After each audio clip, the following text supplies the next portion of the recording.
Bagi barang siapa yang memusuhi, menyakiti orang non-muslim yang dia tidak memusuhi Islam, kata Nabi, faqad azani, berarti dia telah mengganggu saya, kata Nabi.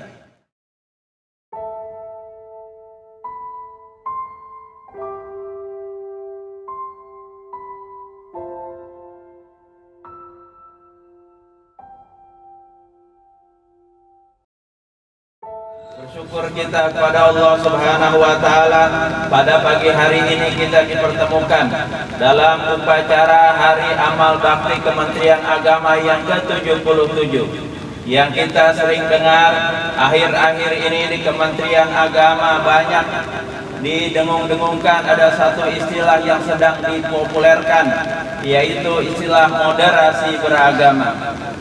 Hal moderasi beragama ini bagi umat Islam bukan suatu hal yang baru, bukan suatu hal yang asing bagi kita umat Islam. Nanti setelah saya berbicara selesai, kalau kalian paham, kalian ngerti, bahwa kalian tahu bahwa masalah moderasi beragama ini adalah merupakan bagian daripada sikap hidup umat Islam pada umumnya dan khususnya umat Nabi Muhammad Sallallahu Alaihi Wasallam. Kata-kata moderasi dalam bahasa Latin berasal dari kata apa? Moderatio, tulisannya moderatio, yang artinya tengah atau penguasaan diri. Dalam bahasa Arab diartikan dengan wasat atau wasatiyah, sama artinya. Kalau dalam bahasa Indonesia KBBI itu dikatakan ada dua. Yang pertama ya, pengurangan sikap dari kekerasan dan juga menghindarkan diri dari sifat ekstrim, menghindarkan diri daripada sifat berlebihan. Jadi wasatiyah itu sifat pertengahan. Nah, wasatiyah inilah yang diinginkan oleh Rasulullah Sallallahu Alaihi Wasallam terhadap kita. Ada sahabat Rasulullah SAW yang namanya Abu Darda, itu sangat ekstrim sekali dia dalam beribadah. Malam dia beribadah, sholat sampai pagi, siangnya dia berpuasa. Maka ketika ada salah satu sahabatnya yang datang ke tempat beliau, itu dikatakan, mana nih sahabat saya nih? Oh, dia ada di masjid. Lalu ketika itu sahabatnya ketemu, diajak makan, disediakan makanan. Lalu kata yang Saibul Bait, silahkan makan. Terus ayo kita makan bareng. Kata Abu Darda, maaf saya lagi puasa. Kata tamunya, kata sahabatnya, saya kagak mau makan kalau kamu nggak mau makan. Akhirnya karena menghormati tamu, wajib puasanya, puasa sunnah dia batalin puasanya. Nah begitu juga ketika malam hari nginep itu tamunya tidur. Ketika itu dia mau bangun, dia tanya mau kemana? Mau ibadah, ntar tidur dulu. Terus pertengahan malam mau bangun lagi, mau kemana? Mau bangun ibadah, ntar dulu tidur. Disuruh tidur. Nah pas sepertiga malam yang akhir, bangun sahabatnya, dibilang ayo sekarang kita bangun, kita beribadah. Nah hal itu diadukan kepada Rasulullah Sallallahu Alaihi Wasallam. Ya Rasulullah, saya punya teman nih, beribadahnya begitu luar biasa, bagaimana? Hal ini dijelaskan oleh Rasulullah Sallallahu Alaihi Wasallam, jangan terlalu berlebihan. Orang yang terlalu berlebihan di dalam sesuatu juga dilarang di dalam Al-Quran. Bagaimana firman Allah Subhanahu wa Ta'ala, kulu washrabu wala tusrifu, makan minum silahkan yang halal, halalan thayyiban, tapi wala tusrifu, jangan berlebihan. Innahu la yuhibbul musrifin, Allah tidak suka kepada yang berlebihan. Begitu juga dalam menginfakkan harta. Allah Subhanahu wa Ta'ala berfirman, wala taj'al yadaka maghlulatan ila unukika, jangan kamu jadikan tangan kamu mencekik leher kamu, artinya terlalu pelit. Wala tabsutha, jangan juga terlalu baik, apa aja mau dikasih, mau minjem ya berapa aja segala macam itu tanpa perhitungan, jangan terlalu boros. Fatakuda malumam mahsura, maka kamu menjadi orang yang misal. Jadi sekali lagi di sini kita masing-masing mempunyai waktu-waktu yang harus kita gunakan dengan sebaik-baiknya, manfaatkan dengan sebaik-baiknya. Waktu belajar, gunakan waktu untuk belajar. Waktu istirahat gunakan waktu istirahat. Waktu main gunakan waktu untuk main. Waktu ibadah gunakan waktu ibadah. Itulah hal-hal yang bijak. Jangan waktu belajar kita gunakan untuk main. Sebaliknya karena saking rajin belajar nggak mau main, belajar aja.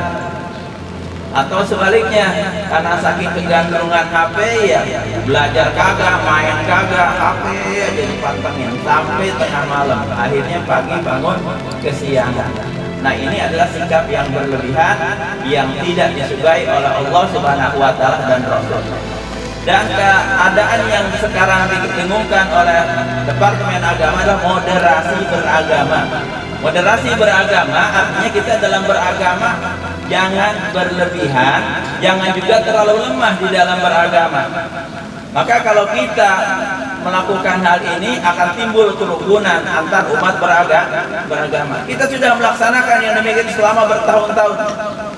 Artinya ketika orang Nasrani ingin melaksanakan Natal, kita persilahkan mereka melaksanakan acara mereka, kita tidak halang-halangi. Begitu juga ketika umat Hindu ingin melaksanakan Nyepi, kita hargai, kita tidak halang-halangi.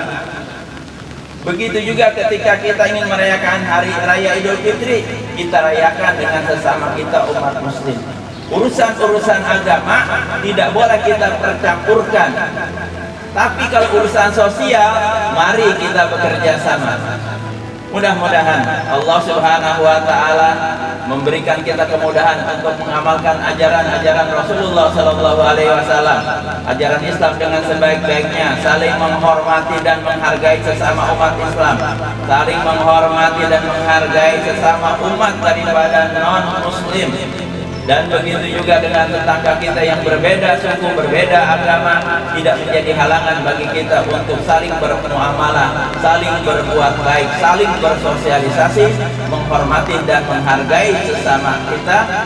Maka hal tersebut sudah dinyatakan oleh Rasulullah, man azza zimmiyan faqad azani. Kata Rasulullah, man azazimian, bagi barang siapa yang memusuhi, menyakiti orang non-muslim yang dia tidak musuh Islam, kata Nabi, faqad azani, berarti dia telah mengganggu saya, kata Nabi. Orang-orang muslim yang coba-coba mengganggu orang-orang non-muslim, sedangkan orang non-muslim itu tidak mengganggu kita, berarti kita telah menyakiti Nabi, kata Rasulullah. Waman azani faqad azallah, barang siapa yang menyakiti aku berarti dia menyakiti Allah. Waman azallah falyatabawwa maq'adahu minan nar, barang siapa menyakiti Allah berarti dia siap ditempatkan di api neraka.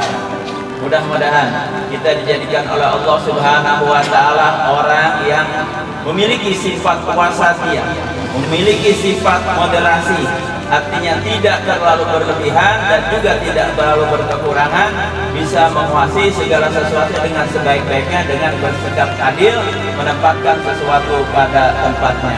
Demikian sekedar apa yang dapat saya sampaikan, kurang lebihnya mohon dibuka pintu maaf yang seluas-luasnya.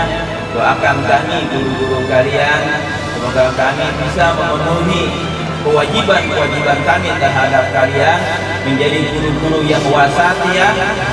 Dan begitu juga kalian sebagai siswa-siswi menjadi siswa-siswi yang wasatiyah, artinya mempunyai sikap penguasaan diri yang baik, bersifat pertengahan, tidak terlalu keras dan juga tidak terlalu lembut, menempatkan sesuatu sesuai dengan proporsinya. Hadanallahu wa iyyakum ajmain. Wassalamualaikum warahmatullahi wabarakatuh.